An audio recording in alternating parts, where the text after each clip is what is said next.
سلام كمي تنحو تافتواتن كبراتن تخطاتلتي ددبي تي في نساعة زدالنا لكم حاصرتن واناون زينات هاتزنا لكم قريبنا لنا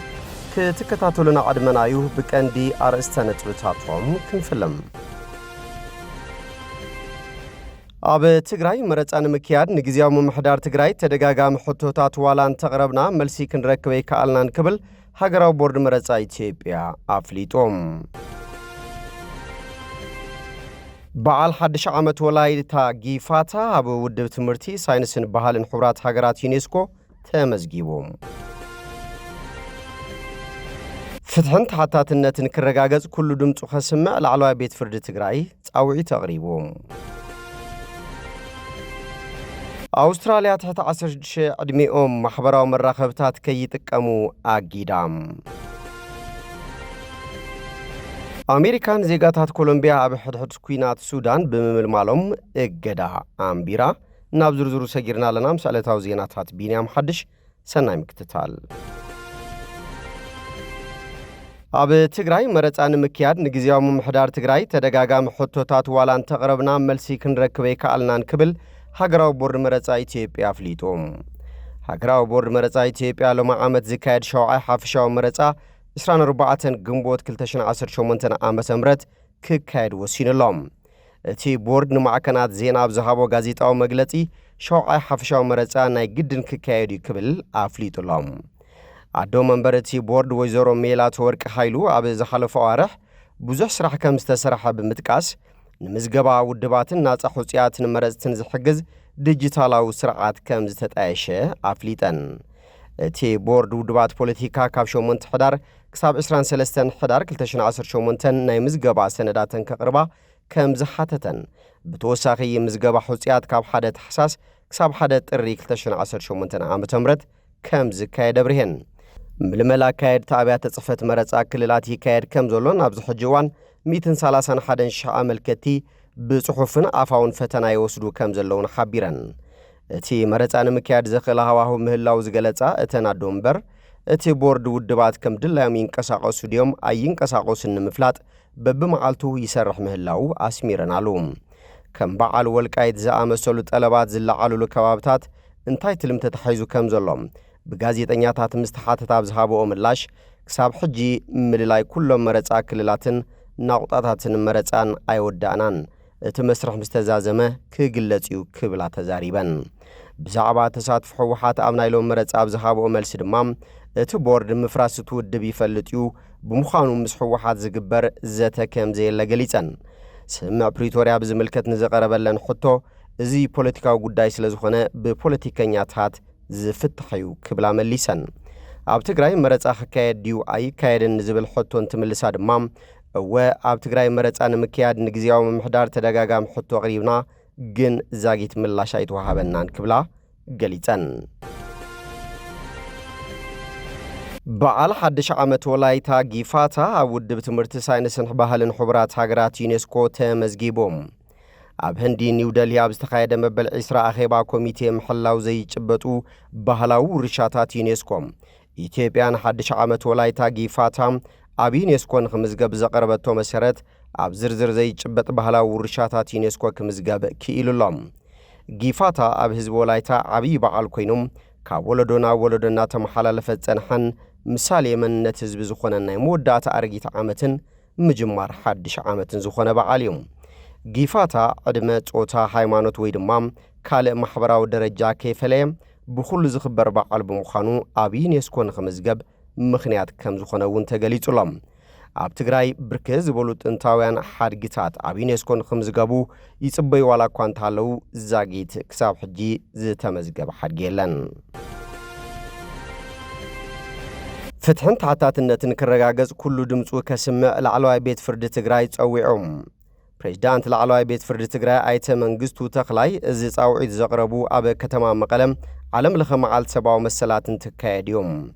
عالم لغا معال سباو مسلات نهنصت سلام سباو مسلات معالتا وانينات نايام بزبل مري حساب انتكايد ايتا منغستو كم زحابرو فتحن تحاتاتنتن كرغاغص كلو دمصو كسمع كم زغبايام ابت مدرخ تزاريبوم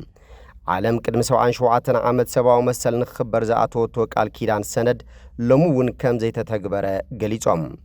ኣብ ትግራይ ዝተፈጸመ ጃምላው ጨፍጫፍ ዓመጽ ደቂ ኣንስትዮ ጉሕለት ሃፍትን ካልኦት ጆኖሳይዳትን ከም ዝተፈጸሙ ድሕሪ ምግላጽ እዚ ወለዶ ተስፋን ከይቆረጸ ሰብኣዊ መሰላት ክረጋገጽ ክጽዕር ከም ዝግባኦም ተላብዮም ኩሎም ተሓለቕቲ ሰብኣዊ መሰላት እውን ነዚ ዛዕባ ትኹረት ክገብሩሉ ከም ዝግባእ ኣገንዚቦም ሰብኣዊ መሰል ልክዕ ከም ምግቢ ዕለታዊ ዛዕባ ከም ዝኾነ ዝገለጹ ኣይተ መንግስቱም ፍትሓዊ ዓለም ንምርግጋጽ ኩሉ ተረባሕ ንኸውን ብተግባር ክስራሕ ከም ዝግባእ እውን ገሊጾም እዮም ሎሚ 10 ታሕሳስ 2025 ኣቆጻጽራ ኣውሮፓ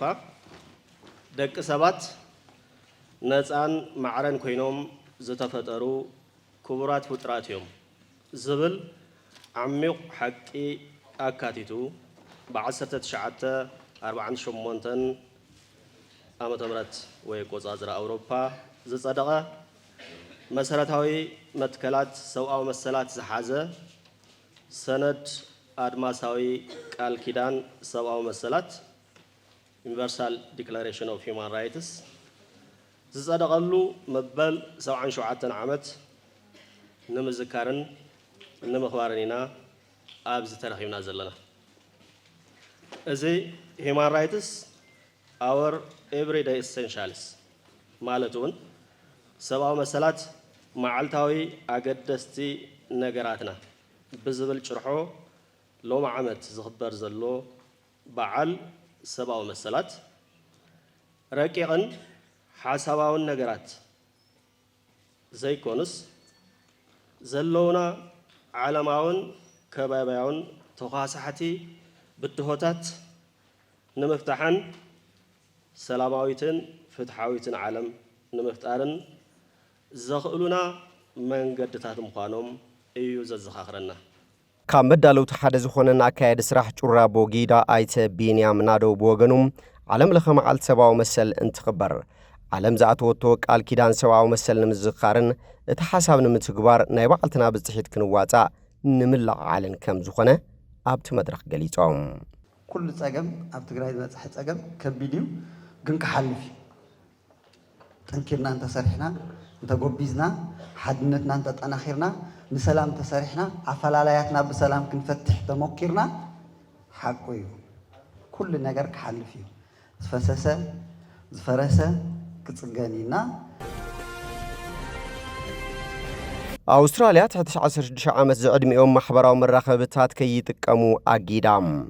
ኣውስትራልያ ትሕቲ 16 ዕድሚኦም ህፃናት ከም ቲክቶክ ኤክስ ወይ ከዓ ትዊተር ፌስቡክ ኢንስታግራም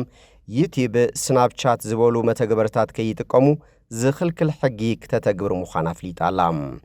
ዛጊት ምስ ሜታ ዩቲዩብን ቲክቶክን ንተግባራውነት እቲ ሕጊ ምርዳእ ከም ዝተፈጠረን ምስ ዋና ዞም ትካላት ከም ዝተሰማምዑን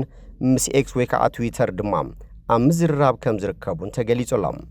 ዕላማት ሕጊ ቆልዑትን ሰገናትን ካብ ሓደጋን ጎዳእትን ትሕዝቶታት ማሕበራዊ መራኸብታት ንምኽልካል ዝዓለመ እንትኸውን ካብ ሎሚ ጀሚሩ ድማ ኣብ ተግባር ከም ዝውዕል እዩ ተሓቢሩ ዘሎ ኣተግባብራት ሕጊ ትሕቲ 16 ዓመት ዝዕድሚኦም ሰገናትን ህፃናትን ሓድሽ ኣካውንት ከይኸፍቱን ቅድሚ ሕጂ ዝነበሮም ድማ ከዓጽው ዘገድድ ምዃኑ ተገሊጾም ከም ዋትስኣፕ ሜሴንጀር ዝበሉ መተግበርታት ድማ ብልዑል ክትትል ክጥቀሙ ከም ዝግበር ተገሊጹሎም ኣውስትራልያ ትሕቲ 16 ዝዕድሚኦም ህፃናትን ሰገናትን ማሕበራዊ ሚድያ ከይጥቀሙ ብምኽልካል ፈላሚት ሃገር ኮይና ከም ዘላ ድማ ዘጋርዲያን ጸብጺቦም ብወገንቶም ህፃናትን ሰገናትን ኢሉ እውን ስድራ ቤቶም ክልተ ጫፋት ዝሓዙ ናይ ተቃውሞን ድጋፍን ሓሳባት ይረኣዩ ከም ዘለው ድማ ጸብጻብ ቢቢሲን ዘጋርዲያንን ኣመላኺቶም ኣሜሪካ ንዜጋታት ኮሎምቢያ ኣብ ሕድሕድ ኩናት ሱዳን ብምብልማሎም እገዳም ቢራ መንግስቲ ኣሜሪካ ካብ ኩናት ሕድሕድ ሱዳን መኽሰብ ንምርካብ ስግረ ሃገራዊ መርበብ ብምቋም ኣብ ልዕሊ 4 ዜጋታት ኮሎምቢያን ኣብ ልዕሊቶም ኣብ ምምራሕ ዝሕግዝዎም 4 ንግዳዊ ትካላትን እገዳም ቢራ ኣላ ትማሊ ሶሉስ ቤት ጽሕፈት ትሬዠሪ ኣሜሪካ ኣልቫሮ አንድሬስ ኩጃኖ ቤሴራ ክላውዲያ ቪቪያና ኦሊቨሮስ ፎሮሮም ማቴዎ አንድሬስ ዱከ ቦቶሮምን ሞኒካ ሙኖዝ ኡክሮሽን ኣብ ሱዳን ክዋግኡ ነበር ኣባላት ሰራዊት ኮሎምቢያን ምምልማል ኣብ ዝተገበረ ውዲት ተሳተፍቲ ምዃኖም ዝገልጽ መግለጺ ኣውፂሎም እቶም ነበር ወታደራት ኣብ ምብራቕ ኣፍሪቃዊት ሃገር ሱዳን ምስ በጽሑ ነቲ ኣንጻር ሓይልታት መንግስቲ ሱዳን ዝዋጋ ንኡስ ወታደራዊ ጉጅለ ቁልጡፍ ደገፍ ሓይልታት RSF የሰልጥኑ ምንባሮም ተገሊጹሎም RSF ንሲቪላት ንዕሸላትን ንኣሽቱ ህፃናትን ሓዊሱ ኣብ ውግእ ክሳተፉ ብተደጋጋሚ ከም ዝተራእየን ዝውን ክሳብ ክንደየናይ ኣብ ጨካን ዒላማ ከም ዝተዋፈረን በዝውን ነቲ ግጭት ዓሚቑዎን ነቲ ዞባ ሓሚስዎን እዩ ክብል በዓል ስልጣን ቤት ጽሕፈት ትሬዠሪ ኣሜሪካ ጆን ኬ ሃርሊ ኣብ ዝሃቦ መግለጺ ሓቢሩ እቲ ግጭት ኣብ ዓለም ዝኸፍአ ቀጻሊ ሰብኣዊ ቅልውላው ኣላዓዒሉ ክብል እውን ወሲኾም ኣብ ሚያዝያ 2023 ቋጽራ ፈረንጂ ኩናት ካብ ዝጅምራት ሒዙ ኣብ ሱዳን ልዕሊ 12.4 ሚልዮን ሰባት ካብ መረበቶም ተመዛቢሎም እምባርከስ ፍትዋትን ክቡራትን ተኸታተልቲ ደደቢት ቲቪ ነስዓት ዘዳልናልኩም ዜናታት ነዚኦም ይመስሉ ስለ ትምክታልኩም ኣመስጊና በኻልኦት ክሳብ ንራኸብ ሰሰማይና ኣኹም